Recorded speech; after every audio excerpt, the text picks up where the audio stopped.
Aku lulusan S1 Informatika, tapi seiring waktu skill ngodingku hilang karena malas ngoding, vibe coding, dan skill issue. Sebagian besar sih karena skill issue. Jadi, aku mau belajar ngoding lagi dengan belajar HTML, CSS, dan JavaScript. Sumber belajar yang aku pakai adalah Odin Project. Yes, ini bahasa Inggris karena aku mau minum air sambil menyelam. Kalau kamu nanya kenapa nggak tutorial YouTube aja, yang ada nanti aku malah turu. Odin Project. Di Odin Project, your career in web development starts here. Get started, sign up for free. Di sini kalian bisa login pakai GitHub atau pakai Google. Aku udah login pakai GitHub. All paths, foundation, full stack JavaScript, full stack Ruby on Rails. Tentu kita bakalan pilih foundation karena kita masih newbie. Continue. Foundation course. Introduction. Prerequisite. How this course will work. Mark complete. Next lesson. Introduction to web development. Ini isinya cuma baca-baca aja. Jadi mark complete. Next lesson. Motivation and mindset. Mark complete, next lesson. Asking for help, mark complete, next lesson. Text editor. Di sini Odin merekomendasikan menggunakan Visual Studio Code atau VS Code. Tapi di sini aku bakalan pakai Z. Mark complete, next lesson. Setting up a Git. Git is a very popular version control system. You will become a very familiar with in this piece of software through TOP. Jadi kita di sini suruh install Git. Yang mana tadi aku udah login pakai Git, jadi nggak perlu lagi. Jadi mark complete, next lesson. Introduction to HTML and CSS. HTML and CSS are two languages that work together to create everything that you see when you look at something on the internet. Jadi pada dasarnya HTML itu semua yang kamu lihat di dalam sebuah web page atau di sebuah website. Contohnya ya tulisan ini itu HTML. Ini juga HTML. Gambar ini HTML. Navigasi menu bar ini juga HTML. Icon ini HTML. Ini HTML. Sedangkan CSS itu yang mengatur layout, warna dari ini, warna dari tulisan ini, background warna putihnya, posisi ini, posisi itu, semuanya itu CSS. Terus gimana dengan JavaScript? JavaScript itu biasanya berhubung dengan fungsionalitas website itu, tapi nggak semua. Kadang-kadang ada dari CSS, yang mana agak sulit dilihat, kecuali kalian itu memang programmer. Tapi nanti kita bakalan belajar di sesi kedepannya. Jadi, mark complete, next lesson. HTML boilerplate. All HTML documents have the same basic structure of boilerplate that need to be in place before anything useful can be done. Jadi ini kayaknya kita harus bikin boilerplate. Create new folder on your computer and name it HTML boilerplate. Oke, klik kanan. New folder. Namanya HTML boilerplate. Within that folder, create new file and name it index.html. Jadi kita disuruh bikin file dengan nama index.html. Klik kanan, new file. Nggak ada new file, kita pakai text dokumen aja. Paste index.html. Open the index.html file created earlier in your text editor and add, buka kurung siku, tanda seru, doctype HTML, tutup kurung siku. Tutup kurung siku nggak sih ini namanya? Coba kita cari. Apa nama simbol ini? Simbol ini dikenal sebagai tanda tidak sama dengan, not equal to dalam banyak bahasa pemrograman dan logika matematika. Lebih dari, greater than. Oke, tapi nyebutnya gimana? Sebutan simbol ini. Kurang dari, lebih dari. Kurung sudut. Oke, kurung sudut. Oke, tadi kita disuruh buka index HTML. Berarti shift klik kanan, open PowerShell, Z titik. Oke, kalian bisa lihat di sini ada foldernya dan ada filenya. Tapi masih salah karena ini index.html.txt. Ini kita harus rename dulu jadi index.html. Oke, add doctype HTML. Paste dan save. Back in the index.html file, let's add HTML element by typing out its opening. HTML, tutup kurung, save. Kalau berdasarkan contoh ini, ada lang sama dengan n. English, notice the word lang here. Atribut ini memberikan additional informasi tentang HTML element. Hah? Maksud? Oke, berarti kita bisa ganti jadi ID atau EN. Berarti kalau misalnya lang, ID atau N. Bisa nggak sih pakai slash? Tapi jaga-jaga kita N aja deh. Terus, back in our index.html file, let's add head element with a meta element. Jadi di dalam HTML itu ada head, terus di dalamnya ada meta dengan charset UTF-8 dan title my first web page. Jadi di dalam sini enter head, terus ada meta, tadi char set UTF-8. Dia nggak pakai tutup, apa nyebutnya kayak gini ya? Tutup mandiri. Terus title, judulnya My Sawit, save. To complete the boilerplate, add a body element to index HTML file. The body element also goes with the HTML element and it always below the head element. Contohnya kayak gini. Jadi body itu di bawah head dan di atas HTML penutup. Jadi di sini body, enter. Viewing HTML file in the browser. Untuk melihatnya sih cukup gampang ya, tinggal double klik aja. Tapi karena ini dia pakai Microsoft Edge dan kita pakai Mozilla, itu berarti kita tinggal klik kanan, open with Firefox Developer Edition. Dan tada, nggak ada isinya. Tapi kalau lihat judul websitenya, My Sawit. Nice. Back in the index.html file, let's add a heading. Di dalam body tambahkan H1 Hello World. H1 aku nggak mau Hello World, jadi Hello Sawiters. Jadi kita harus refresh browsernya buat melihat perubahan yang kita ubah. Refresh. Hello Sawiters. Nice. Assignment. Watch and follow along to Kevin Powell Brilliant Building Your First Website. Kita skip aja. Mark complete. Next lesson. List. Whether it be IMDb Top 250 Movies or FBI Most Wanted. Most Wanted? Assignment. To get some practice using list, create new HTML document and create the following list. An order shopping list of your favorite food. Ini makanan favorit yang enggak terurut. Ini kegiatan yang akan kita lakukan hari ini secara terurut. 3. Ini tempat yang ingin kamu kunjungi nanti secara enggak terurut. 4. Ini berarti 5 game favorit atau film yang terurut. Oke, untuk bikin list enggak terurut, kita itu butuh ul. Terus di dalamnya kita butuh li. Contohnya kayak gini. Ul, terus di dalamnya ada li item 1, 2, 3. Berarti kita butuh ul, terus di dalamnya li. Isinya ayam goreng. Jangan lupa refresh untuk melihat hasilnya. Refresh. Oke, hasilnya muncul. Ayam goreng, MBG, udang radioaktif, es gabus, makan ngising turu tangi repeat, halaman depan rumah, halaman belakang, dan game favorit. Mark complete. Next lesson. Project recipe. It's time to practice all of the HTML knowledge you have acquired. Assignment. Within the Odin project directory, create an index HTML. Oke, kayaknya kita harus bikin folder baru dengan nama Odin-recipes. Kita bikin folder baru, namanya Odin-recipes. Create an index HTML file, new file, index.html, enter. Fill it out with the usual boilerplate HTML and add h1 heading Odin recipe. Kita bikin boilerplate dulu. Iteration 2, recipe page. Create new directory within the Odin recipes. Buat folder baru, namanya recipes. Create a new HTML file within the recipes directory and name it after recipe. Gimana sih kalau membacanya kayak gini? All recipes. Allrecipes.com isinya resep-resep yang kita butuhkan. Oke, berarti di dalam sini kita buat misalnya fried rice.html. Terus isinya ini kita copy terus paste. Ini diganti jadi nasi goreng. Under the H1 Odin recipe, write out the link like so. A, ref, recipes, recipes name.html, terus recipe title. Berarti di bawah sini A, terus ref sama dengan ketik 2, recipes / fried rice HTML. Terus tutup, terus kita buat resep nasi goreng. Save. Add a link back to the index page on your recipe page for easier navigation. Jadi di dalam sini itu kita harus masukin link yang bakalan mengarah ke index HTML atau di dalam home. Kita taruh di sini, kita ganti kembali ke home. Iteration 3, recipe page content. Your new recipe page should have the following content. Oke, yang pertama itu kita harus nambahin gambar yang berhubungan sama resep yang kita pakai. Di bawah H1, nasi goreng. Nasi goreng Indonesian fried rice. Ini kelihatan lebih menarik, kita pilih ini. Klik kanan, copy image link. Terus di bawahnya kita kasih img, terus src sama dengan paste link tadi. Dan kalau kita refresh, gambarnya nggak muncul. Oh, di sini, di dalam nasi goreng. Oke, jadi di nomor 2 itu kita harus nambahin deskripsi di bawah gambar. Berarti di sini kita butuh H3 deskripsi, terus di bawahnya kita butuh P untuk paragraf, dan deskripsinya ini kita copy, paste, save. Kalau kita lihat, refresh, di bawahnya sudah ada deskripsi. A tasty Indonesian dish combining stir fried vegetable. Nomor 3, oke, jadi kita perlu subjudul bahan-bahan, terus diikuti dengan list yang tidak terurut.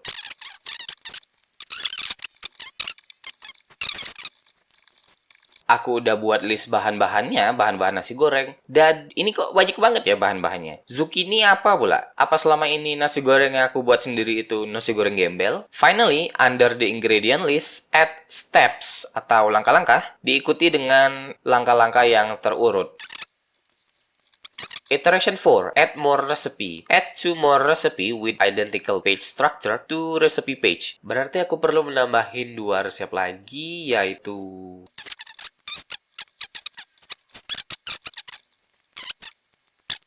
Oke, sudah. Jadi beginilah hasilnya. Dan kalau di websitenya kayak gini. Nasi goreng, sate ayam, dan bakso. Ya, walaupun baksonya bukan bakso Indonesia ya. Viewing your project on the web. Oke, jadi kita bisa mendeploy atau masukin website kita ke internet. Oke, tapi yang pertama kali kita butuhkan itu GitHub repository ya. GitHub, kita perlu bikin repository baru, new. Namanya Odin Recipes. Odin Recipes adalah project HTML pertama dengan tutorial Odin Project. Create repository. Sekarang kita tinggal copy command line ini ke dalam terminalnya project kita. Terus buka terminal, paste. Apakah ini udah? Kalau kita refresh, nah, ini baru benar ada index.html-nya. Sekarang kita tinggal mencoba untuk mendeploy webnya. Dia bilang kan di setting, terus pages. Berarti setting, pages. Pages, deploy from a branch. Cari Google aja deh. Cara deploy GitHub Pages. Untuk mendeploy GitHub Pages, Anda dapat melakukannya melalui pengaturan repository di github.com. Pilih sumber deploy. Di bagian build and deploy, pastikan deploy from a branch. Build and deploy from a branch, oke? Di bawah branch, gunakan menu dropdown untuk memilih cabang mana. Oke, setelah nonton video ini, jadi caranya simple banget. Ini tinggal diganti ke dalam main, terus save. Dan udah, kita tinggal nunggu aja. Nah, muncul nih linknya. Visit site. Tada! Anjay. Keren. Keren nggak? Keren dong. Masa nggak? Sekarang kita tinggal ngumpulin tugas kita. Submit your solution. Ini link dari GitHub-nya. Berarti ini. Copy, paste. Terus live preview. Ini. Copy, paste. Save. Mark complete. Next lesson. Dan sudah, sekarang kita tinggal lanjut ke CSS atau Case Cascading Style. Seperti biasa, isinya cuma baca-baca doang. Jadi, mark complete, next lesson. The cascade, mark complete, next lesson. Block and inline. Tentu aja, mark complete dan next lesson. Nah, sekarang tugas lagi. Project landing page. Assignment. Pertama, download the design image and take a look what you're going to be creating here. Oke, jadi ada beberapa bagian di contoh desainnya. Yang pertama itu header, bagian logo dan navigasi link, terus hero banner kalau nggak salah, terus isi, terus quote, ini isi juga, terus call to action, ini kayaknya card, dan footer. Kita mulai dari buat repository baru. Sekarang kita tinggal buat index.html. Terus kita buat boilerplate-nya. Terus kita buat file CSS-nya. New file styles.css. Enter. Dan di bawah title, kita menghubungkan CSS sama index.html-nya. Jadi cukup link, terus rel. Ini kalau nggak salah style sheet. Terus di sini source kalau nggak salah. Cara menghubungkan index HTML dengan CSS. Ref style CSS, oke. Paste, tutup kurung. Oke, error. Kurang ini. Terus kalau kita coba di sini H1, hello world, terus jangan lupa dibuka dengan Mozilla hello world. Yang pertama kita butuhkan adalah membuat header ini atau top bar. Jadi di sini kita butuh div dan ini tree. Save. Kalau kita lihat hasilnya, My Sawit. Oke, ini judulnya harus diganti juga. My Sawit landing page. save. Oke, sekarang kita tinggal mewarnai dan mengubah style ya. Jadi di dalam style, yang pertama itu aku harus mereset semuanya dulu jadi build. Terus di sini aku butuh kasih nama kelas sama dengan menu bar. Dan untuk div yang ini kelas menu atau menu item kayak gini lebih jelas kali ya. Terus di style ini tinggal titik menu bar. Save. Kalau kita refresh, oke berubah. Tapi tulisannya nggak berubah jadi warna putih. Berarti ini nggak ngaruh. Save. Kalau kita lihat di sini, pojok kiri header sama navigasi ini nggak menyentuh pinggir. Maka kita membutuhkan kalau nggak salah body, terus kita buat margin itu 0, buat atas bawahnya 0, terus kiri kanannya 50 pixel. Refresh, bisa. Tapi backgroundnya juga ikut kepotong.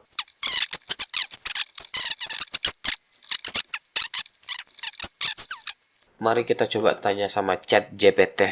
Chat, aku punya navbar dan aku mau mengubah padding atau marginnya. Masalahnya, background color ikut berubah mengikuti padding margin. Dan aku nggak mau itu. Ini HTML-nya. Kira-kira pakai CSS property CSS apa? Kita copas dulu ini, paste. Jadi ChatGPT menyarankan menggunakan 3 div yang berbeda. Div pertama, ini yang bakalan ngasih warna background. Dan div yang kedua, yang akan mengasih jarak antara kiri kanan atau atas bawah juga. Terus div ketiga yang membungkus navigasi linknya. Oke, kita coba. 2 hours later. Terus sebelum yang pakai A kita paste, save, refresh. Nah, ini baru benar. Oke, terus yang kedua kita butuh gambar di sini. Terus this website is awesome, ada deskripsi dan button atau tombol sign up. Jadi di sini kita butuh div lagi, kita butuh div lagi. Di sini kita butuh mungkin H2. Kita buat this website is nyawit banget. Terus P lorem ipsum. Terus di sini kita butuh img src sama dengan source-nya buat gambar, link gambarnya bakalan kita cari di internet. Buah sawit, klik kanan, copy image link, terus paste, save, terus kita refresh. Tada! Sekarang kita tinggal harus benerin posisi dan ukuran gambar dan warnanya juga.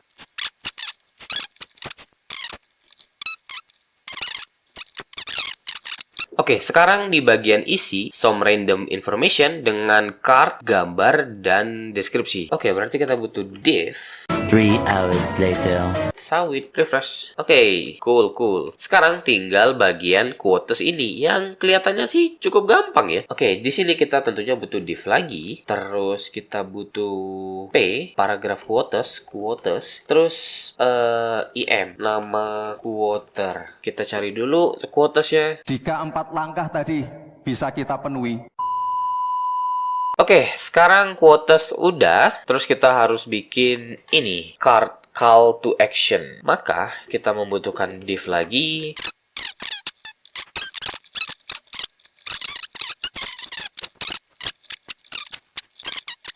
Refresh. Nice. Sekarang tinggal di bagian footer. Isinya copyright, terus C di dalam lingkaran, dan The Odin Project 2021. Later. Save. Refresh. Oke, selesai deh project kita. My Sawit, this website is nyawit banget. Sekarang kita tinggal ngumpulin aja. Tapi pertama-tama, kita harus nge-push ke Git dulu. Copy GitHub repo-nya, paste, copy link websitenya, paste, dan save. Mark complete. Next lesson. JavaScript. Sekarang the real ngoding. Variable and operators. Jadi di sini ada boilerplate HTML, terus di dalamnya ada script tag, dan console log hello world. Ini itu JavaScript-nya. Another way to include JavaScript in a web page is through an external script. Jadi kita bisa bikin script tag kayak gini, terus ada source javascript.js, ini file tersendiri, terus tutup tagnya. Assignment. Try the following exercise by adding code to a script tag in your HTML file. Bikin index.html, terus kita bikin JavaScript-nya, script.js, terus di sini kita kasih script source script.js. Save. Di sini kita coba console hello Java. Sekarang sudah ada. Kalau kita lihat di inspect, terus console Hello Java. Nice. Yang pertama, add two number together in your script. Type console log 23 tambah 97. Karena dia number berarti nggak pakai petik 2. 23 ditambah 97. Save. Refresh. 120. Do the same thing but add 6 different number together. Console log 6 angka yang berbeda. 2 tambah 2 tambah 2 tambah 2 tambah 2 tambah 2 tambah 2. Hasilnya 12. Now log the value following expression. 4 tambah 6 tambah 9 dibagi 77. Hasilnya bakalan 0,24 bla bla bla. Console log paste. Save. Refresh 0,2467. Let use some variable. Let A sama dengan 10. Terus console log A hasilnya bakalan 10. Let A sama dengan 10. Console log A. Save 10. After reassign A dengan angka yang berbeda, log A lagi dan munculkan hasilnya. Oke, berarti kalau misalnya A sama dengan 20, terus console log A, refresh 10 dan 20. Now add to the bottom of the script. Let B sama dengan 7 dikali A. Let B sama dengan 7 dikali A. Terus kita log B, hasilnya adalah 7 dikali A. 7 dikali 20 berapa? 280. Log B. Refresh, 140. Lah iya dong, kan 7 dikali 2. Yang kelima, try this sequence. Declare const variable max with the value 57. Const max sama dengan 57. Declare another const variable actual dan assign it max dikurang 13. Const actual sama dengan max dikurang 13. Save. Declare another const variable percentage and assign it actual dibagi max. Const percentage sama dengan actual dibagi max. Now if you log percentage, you should see a value 0,7719. Console log percentage. Dan kalau kita lihat 0,7719. Nice. Mark complete. Next lesson. Installing Node.js. Seperti biasa, mark complete. Next lesson. Function basics. Assignment. Write a function called add7 that take one number and return that number plus 7. Function add7 terus parameter buka kurung tutup kurung return number. Berarti ini number. Terus di sini add7 number. Oh ya salah. Harusnya console log add7 number. Oh nggak gitu dong. Harusnya 10. Save. Dan kalau kita refresh kok tetap 10. Return that number plus 7. Berarti ini plus 7. Save. Refresh 17. Write a function called multiply that take two number and return their product.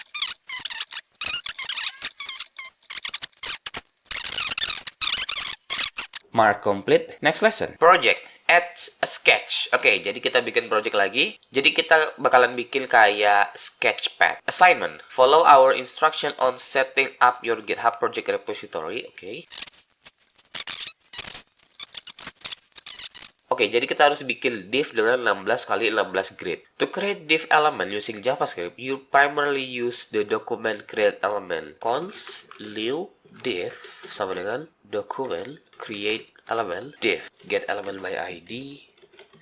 Container. Save. Terus container append child new div. Save. Ini berarti kita udah berhasil nambah satu div di dalam container. Berarti di dalam sini. Tapi masalahnya gimana cara nambahnya 16 kali ya? Oh, jadi dia bikinnya itu pakai loop dengan mengambil get element kontainernya dulu, terus di looping dengan declare new div-nya di dalam looping. Later. Box sizing, border box. Save. Terus kalau kita lihat can't access property append child, container is null. Maksudnya gimana? Oh, ini get element by ID. Sedangkan aku pakai kelas ID, terus refresh. Nah, kenapa nih? Oke, kayaknya div-nya udah terbuat kalau lihat dari sini, tapi kok hitam semua. Hasilnya kayak gini. Tapi ini kita perlu bikin dia ke tengah. Save, refresh, dia di center. Nice. Set up a hover effect so that grid div change color when your mouse pass over them. CSS hover. P hover atau H1 hover, A hover, terus background color yellow. Kita bikin div child titik 2 hover, background color red. Save, refresh. Anjay, keren juga. Tapi di sini dia bilang leaving pixelated trail. Berarti kalau kita udah lewatin kayak gini itu harusnya permanen. Chat, gimana cara mengubah warna div secara permanen dengan hanya hover? Tolong jangan langsung kasih tunjuk kode benar. Oke, kalau kata ChatGPT, hover itu state sementara. Berarti kalau kita nggak hover lagi, maka perubahannya bakalan berubah. Maksudnya kembali ke original. Terus step kedua, kalau mau permanen harus ada jejak. Berarti harus nambahin kelas aktif atau painted dan semacamnya. Terus alurnya setelah di hover, JavaScript jalan, div ditandai, terus warnanya berubah permanen. Nah, event yang dipakai itu adalah event mouse. Kita coba pahami dulu di codingannya. Ketika mouse itu hover ke dalam inner div di sini harusnya ada grid 16x16, terus harusnya JavaScript-nya aktif di sini. Nah, nanti kita tinggal warnain di sini, CSS. Oke, berarti object on mouse enter sama dengan function calls get div sama dengan document get element by class name, terus div child. How to add ID to div with JavaScript? Div element titik ID aja sama dengan file tab. Coba kita refresh. Object is not defined. What? Oke, karena aku bingung jadi tanya sama ChatGPT deh. Copy ini adalah percobaanku. Oke, jadi yang pertama dilakukan itu ngambil semua div childnya, berarti 16x16, pakai query selector all. Terus di sini ada titik. Jadi harus pakai titik gitu. Terus boxes for each. For each ini apa? For each JavaScript. For each method calls function for each element in array. Emang kita pakai array? Calls boxes sama dengan document query selector all titik div child. Terus boxes for each, terus box save. Terus di sini aku kan nambah class list ya. Berarti ini pakai titik kayak gini. Save. Refresh. Kok bisa?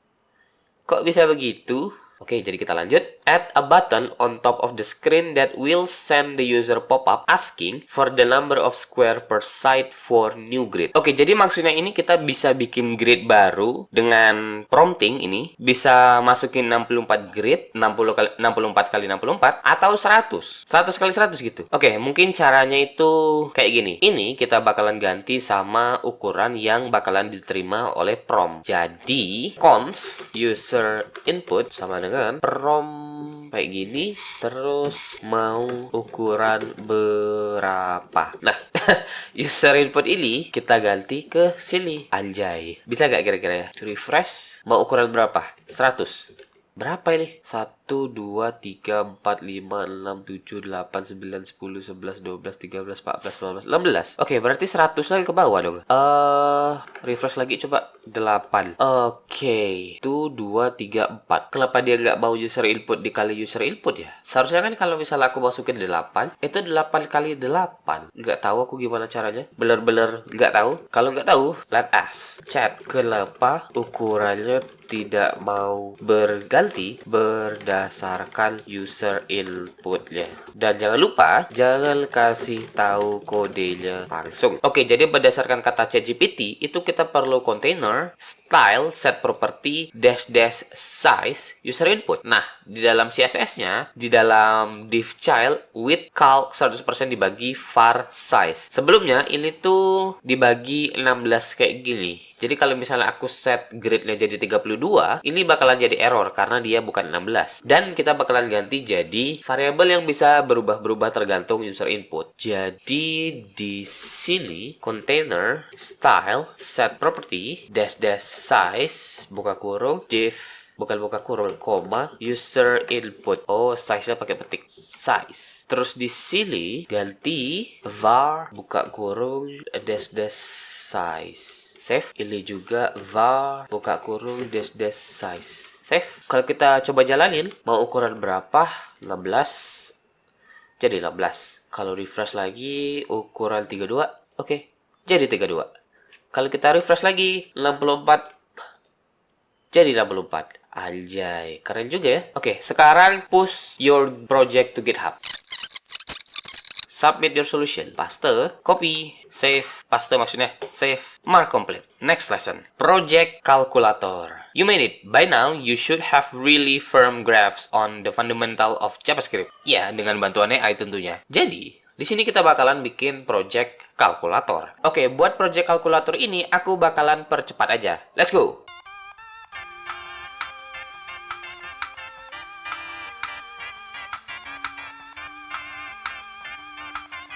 Oke, jadi hasilnya seperti ini. Kalau kita coba, 10 dikali 5 sama dengan 50. Atau 2 dikali 5 sama dengan 10. Sekarang kita tinggal nge-pushnya ke Git aja.